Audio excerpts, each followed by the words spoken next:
Okay, so shall I start?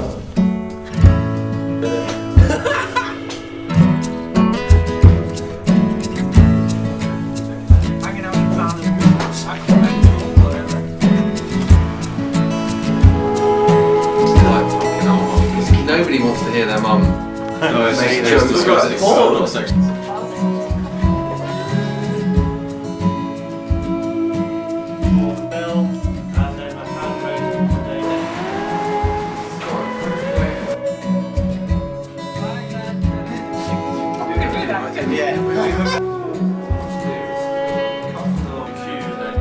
Is that alright?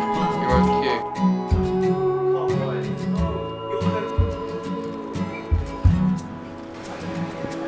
That's lovely.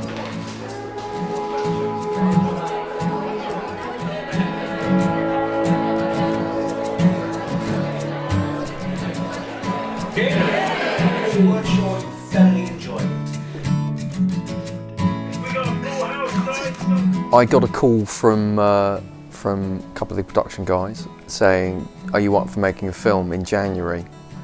And that was in like September, I think.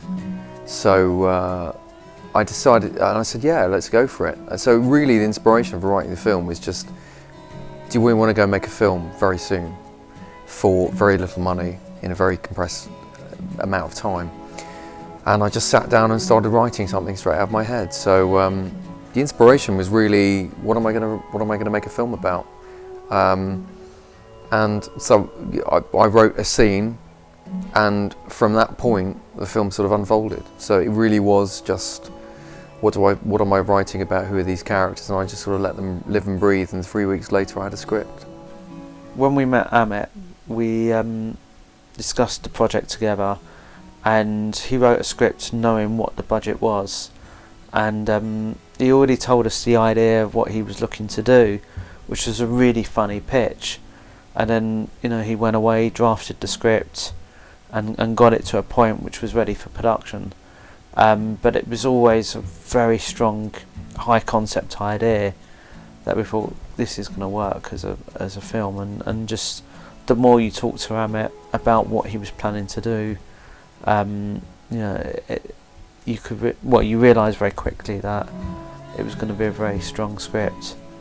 And you know, he worked very quickly. He turned that around in about 3 months, which is very quick from start to finish. You know, from meeting him to being on set or pre-production was about 3 months.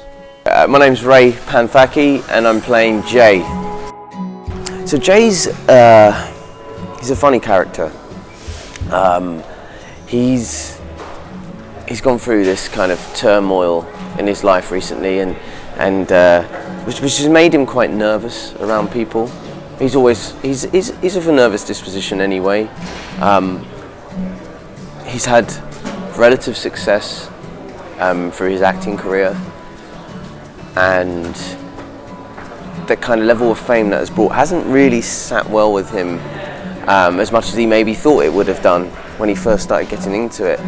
But you know, he's achieved a level of success by being in a popular TV show, which is kind of causing him to it's causing people to stare at him, look at him, and he finds that really kind of hard to deal with. So he's kind of a nervous character in that sense. He is he's a bit of he's a bit of a cleanliness freak. So he's kind of borderline OCD. He likes kind of things being clean. He's got a problem with germs and hygiene. He tends to splurt whatever in his mind, and that's usually to his detriment, because he just says what's ever in his mind, and it kind of inevitably kind of gets him in trouble, or he says the wrong thing. Yeah, and he's just a very real person, kind of not starry at all really, considering he's got this acting career, and he just really wants to be taken seriously as an actor and find true love and not be kind of judged by his past or his decisions. And so this is where we catch up with Jay in the story. Really nice. That's all 50 frames. I'm Daisy Bevan, and my character is Hannah. Hannah is she's cool. Like, she's from New York. I think she's very like creative and has a thirst for just experiencing a lot of stuff. And she's kind of tough. Like, there's something a bit like she knows who she is, and she's confident, but in like the nicest way. And she's fun, and yeah, you know, she sees Jay, and I think she really like finds him as a person endearing, and his kind of awkwardness really lovely, and finds that there's something very like interesting and exciting about him. And you know, she has fun with him. She's up for like a fun time. Dan Skinner. My character's name is Charlie. I woke up with an arsehole in my face. What, real one? Of course a fucking real. Who has a fake arsehole laying around? I don't know, you can't get them. Whose arsehole was it? Derek's. You know what, I don't even want to ask. Party moved back to Marnie's house, right? I was so drunk I forgot I didn't go out with her anymore, so I climbed into bed with her and Derek. We were so pissed and tired, nobody noticed or cared. Till this morning. Then I bloody noticed. Jesus, Charlie, what are you playing at, man? I can't believe you didn't come and let me get in this state. I haven't felt this tender in a decade. I feel like I've been ravaged by a giant hedgehog. The only man I know who makes sure I eat is you. And you fucked off. He's quite a flamboyant Welsh actor. I think he takes his work quite seriously. He's sort of an artist, but he likes to take the mickey a little bit. He's Jay's best mate, so they're both actors and they've known each other for obviously quite a long time. They probably met on a play somewhere, and he's more about doing live theatre work, whereas Jay's been in soap operas and films and things like that. So, but yeah, fundamentally they're just two mates who hang out together and have a drink. And Charlie knows all about Jay's love life, so he will he tries to offer advice, as bad as it may be. But yeah, he's just a good friend of his. The film is about an actor who was in a soap and didn't want to really be in a soap. He wanted to be a movie star or have big theatre parts. And at the point in which he's leaving the soap, his girlfriend, who he split up with, leaks a sex tape of theirs online, and it becomes a real sensation. And so when we enter his life in this story, this sex tape has been leaked online. He's become very infamous from it, and so not only has he been dealing with this kind of trying to be taken seriously as an actor, trying not be seen as this TV star that he is, that he's been in this show and people recognise him from that, he's now trying to fight off people that have watched him on the internet. And the internet now, as we know, is such a powerful thing that once something's on there, it can never go, and it's a big comment on that, and it's affected his life in that way.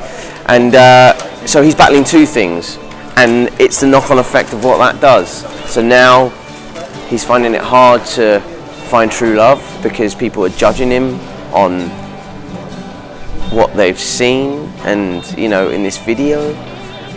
He's trying to rebuild his relationship with his parents, who are hugely embarrassed by this video that has come out. And so he's battling with so much to try and get his life back together. And so we enter his life at this point, and we just kind of see his turmoil and this trying to break away from this. And as the story develops on and on, Jay learns to deal with his demons, deal with his past, and realizes, you know what, I made a mistake. I can't change this. This is out there forever for the world to see. It will always be a label on my head, but I've just got to accept it and actually realize it's probably not as bad as I think it is. And I'm using that as an excuse for all the things that I haven't done right in my life. sad because Jay sort of got quite a lot on his plate with regards to the tape that's been leaked online, and he's as a consequence he's had trouble finding girls that want to go out with him who don't know who he is. So I think Charlie acts as like a sounding board for Jay. So if he wants to, talk about where he's been, what he's been doing, who he's been out with, I think he goes to see Charlie and they discuss and they put it apart like any mates would in that situation. Hannah gets into the script by she meets Jay and sort of kind of has a like love story with him, that he likes her, but she sort of had that, like she said, she's had the musician boyfriend history, and so I think when she meets Jay she finds him, it's like a breath of fresh air, and she's so captivated by him, and he's so different to anything she's ever met or known before, and I think as I said, finds his sort of like quirky awkwardness really charming, and he's very English, and I think she loves that too. Yeah, I mean, well, Nicky, being the younger brother of Jay, is kind of, he's Nicky and Jay have always had this complex where, Jay's been the golden boy when Jay was doing well. Jay was the golden boy. Nicky was kind of the black sheep for wanting to be a hairdresser, and obviously after what happens to Jay happens to Jay, the roles kind of reverse, and the parents start to pour their love onto Nicky, and Jay is left kind of in the shit, as it were. There was loads that I really liked location-wise on this film. I loved filming along the River Thames, by the South Bank and by the National. It was very beautiful around there. Always managed to get a bit of free meals thrown in there because we're based there, and it makes sense to shoot what we can by our unit base, but we also took a London bus around London, so that was nice. And there were just really lovely locations throughout this film. We were very lucky that we had some locations and areas that I knew and grew up in, so I know around Shoreditch very well, so it was great to film some of the locations around there. And then Upper Street as well, places that you'd go out for a drink, and like Hoxley and Porter was great. You couldn't really fault any of the locations at all on this film. And then I suppose the one of them that really did stand out was probably the guitar shop, because of the history of Denmark Street, and what actually happened in that location, that you knew the Stones had recorded there and all these great people had been in that location, so we had to kind of make that part of the film, because it was too big a thing not to include as part of the movie. Regent Sounds was set up originally by Ralph Ellman, who's a big band leader, and he worked in the offices he had his office over on Denmark Street, and he set up Regent Sounds as a studio where he could bring his guys and record demos and go straight to acetate. So if a song came to him, he could just quickly do a recording of it. There was a group of musicians who'd come in and record stuff, and that's how it became a really popular studio. As that moved into the sort of early 60s, you had a lot of young sort of bands coming along who, like the Rolling Stones and the Kinks and the who discovered that it was a great little studio for doing demos. So they first started to come here, and word started to spread really that it was a great place where you could go and you could keep control of your songwriting. Because a lot of, if you started to record with Decca, let's say, or EMI, they would have the rights to your material if you used their studios. So by coming here, they could do a demo and hear how things sounded, and if they liked a track, they'd actually have control over it rather than working with an in-house producer. So once the Stones recorded here in '64 and they did their whole debut album here, it sort of was a bit like a sort of prairie fire really. Everybody kind of then jumped on the bandwagon. You had, all the bands wanted to come here because obviously the Stones then sort of became more and more epic.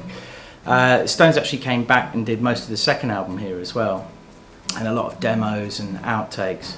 And then after that you had all of the other sort of bands, like the Kinks did all their demos here, the Tremolos, the Who did half of the album, a quick one while he's away, they did that here just in this little bit of this room.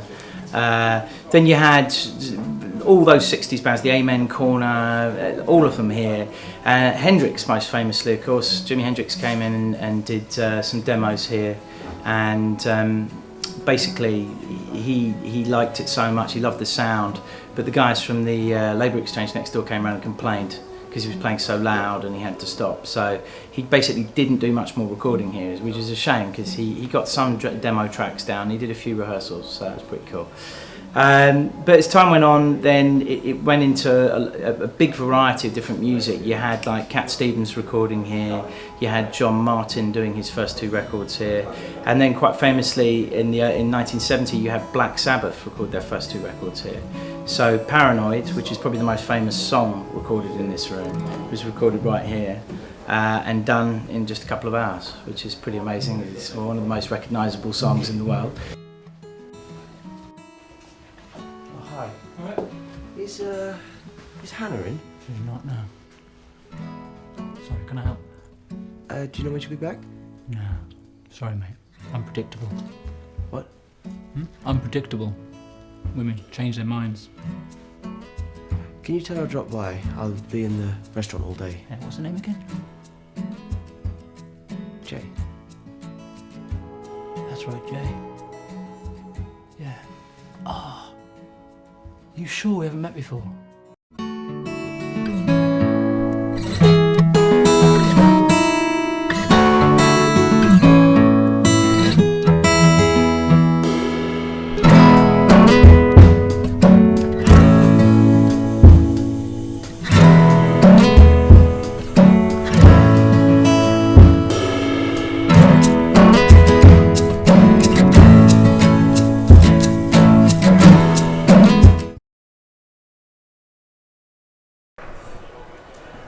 I did the whole of that interview with my flies undone.